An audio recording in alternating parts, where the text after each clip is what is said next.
আসসালামু আলাইকুম রহমতুল্লাহ। সম্মানিত বন্ধুরা, সবাই কেমন আছেন?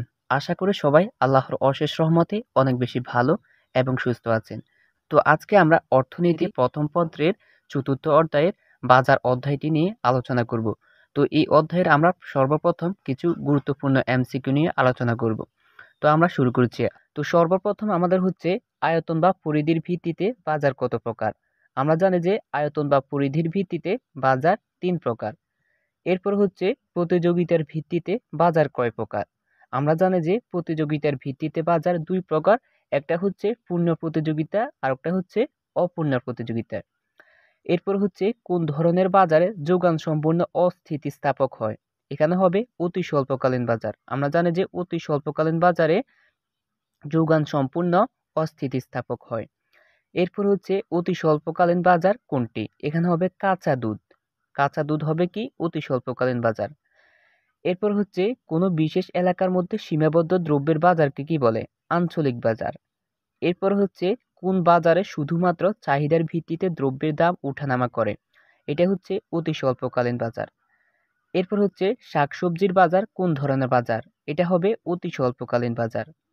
এরপর হচ্ছে ফুলকপি কোন বাজারের উদাহরণ? এখানে হবে অতি স্বল্পকালীন বাজার। এরপর হচ্ছে সবজির চাহিদা বৃদ্ধি পেলেও একজন সবজি বিক্রেতা হঠাৎ সরবরাহ করতে পারে না।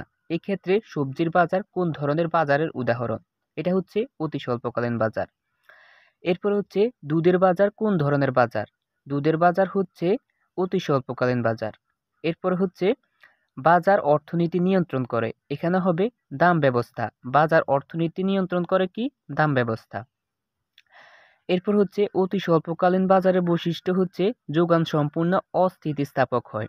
অতি স্বল্পকালীন বাজারের বৈশিষ্ট্য যোগান সম্পূর্ণ অস্থিতিস্থাপক হয়। এরপর হচ্ছে সময়ের ভিত্তিতে বাজার হলো কত প্রকার? আমরা জানি যে সময়ের ভিত্তিতে বাজার হলো ৪ প্রকার। একটা হচ্ছে স্বল্পকালীন বাজার, আরেকটা হচ্ছে অতি স্বল্পকালীন বাজার, আরেকটা দীর্ঘকালীন বাজার, আরেকটা হচ্ছে অতি দীর্ঘকালীন বাজার। তাহলে এখানে উত্তর হবে কি? উত্তর হবে ৪ প্রকার।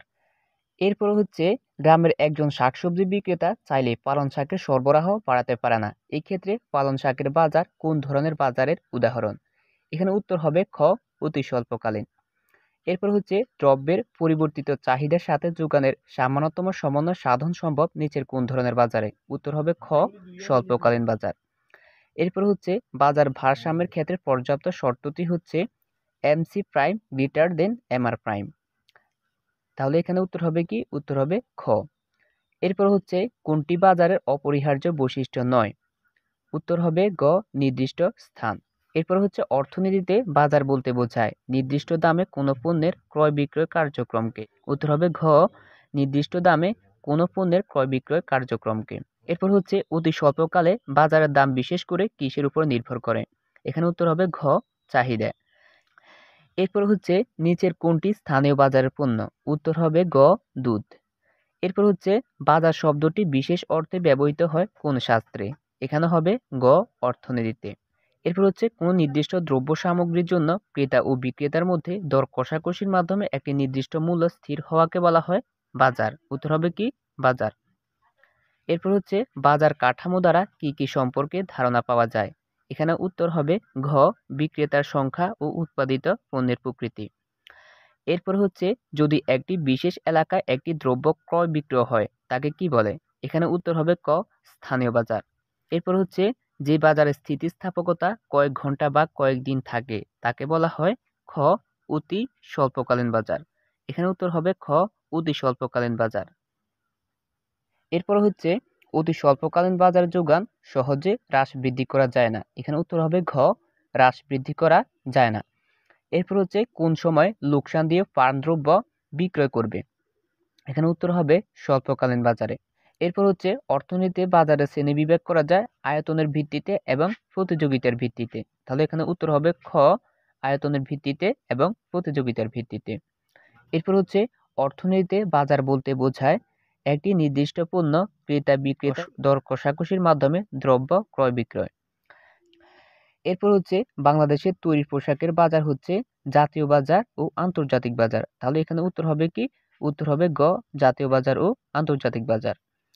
এরপর হচ্ছে পাট, সোনা ও তৈরি পোশাকের বাজার হচ্ছে, এখানে উত্তর হবে আন্তর্জাতিক বাজার এবং জাতীয় বাজার। তাহলে উত্তর হবে কি গ আন্তর্জাতিক বাজার এবং জাতীয় বাজার। এরপর হচ্ছে বাজার বলতে বোঝায়, এখানে উত্তর হবে 2 ও 3 একটি পণ্যকে কেন্দ্র করে লেনদেনের প্রক্রিয়া আর নির্ধারিত দামে ক্রয় বিক্রয়। তাহলে এখানে উত্তর হবে গ একটি নির্দিষ্ট পণ্যকে কেন্দ্র করে লেনদেন প্রক্রিয়া নির্ধারিত দামে ক্রয় বিক্রয়। এরপর হচ্ছে অর্থনীতিতে বাজার ধারণাটি সম্পর্কিত হলো, এখানে উত্তর হবে চাহিদার সাথে, এরপরে সময়ের সাথে, যোগানের সাথে। তাহলে উত্তর হবে কি উত্তর হবে চাহিদার সাথে, সময়ের সাথে এবং যোগানের সাথে। উত্তর হবে ঘ। এরপর হচ্ছে বাজারের বৈশিষ্ট্য হলো বিপুল ক্রেতা ও বিক্রেতা, বিশেষ একটি দ্রব্য বা ততোধিক দ্রব্য, ক্রেতা বিক্রেতার দর কষাকষি। তাহলে এখানে উত্তর হবে ঘ, তিনটি হবে। এরপর হচ্ছে স্থানীয় বাজার হলো মাছের বাজার, দুধের বাজার। তাহলে এখানে মাছের বাজার এবং দুধের বাজার হবে কি আমাদের স্থানীয় বাজার। তাহলে উত্তর হবে ক। এরপর হচ্ছে আন্তর্জাতিক বাজার হলো পোড়াবাড়ির চমচম, বাংলাদেশের পাট, মধ্যপ্রাচ্যের তেল। তাহলে এখানে হবে কি বাংলাদেশের পাট এবং মধ্যপ্রাচ্যের তেল। উত্তর হবে গ। এরপর হচ্ছে নিচের উদ্দীপকটি পড়ে 37 ও 38 নং প্রশ্নের উত্তর দাও। নবীন মাঝি প্রতিদিন 30 লিটার দুধ বাজারে বিক্রি করেন। তার গ্রামে শনিবার বেশ কয়েকটি বিবাহের অনুষ্ঠান থাকায় 80 টাকা দরে প্রতি লিটার দুধ বিক্রি করেন। তিনি প্রতিদিন সমপরিমাণ দুধ বাজারে বিক্রি করার জন্য নিয়ে আসেন। এরপর হচ্ছে দুধের বাজার কোন ধরনের বাজার? দুধের বাজার হচ্ছে অতি স্বল্পকালীন বাজার। এরপর হচ্ছে উদ্দীপকে উল্লেখিত দুধের যোগান রেখা এখানে হবে লম্ব অক্ষের সমান্তরাল। তাহলে উত্তর হবে কি গ লম্ব অক্ষের সমান্তরাল। ভিডিওটি কেমন লাগলো তা অবশ্যই কমেন্ট করে জানাতে ভুলবেন না। আর ভিডিওর মাধ্যমে যদি বিন্দুর মাত্র আপনার উপকার হয়ে থাকে তাহলে ভিডিওটিতে একটি লাইক দিয়ে রাখতে পারেন। আর পরবর্তীতে এরকম শিক্ষণীয় ভিডিও পেতে চ্যানেলটি সাবস্ক্রাইব করে রাখতে পারেন। ধন্যবাদ।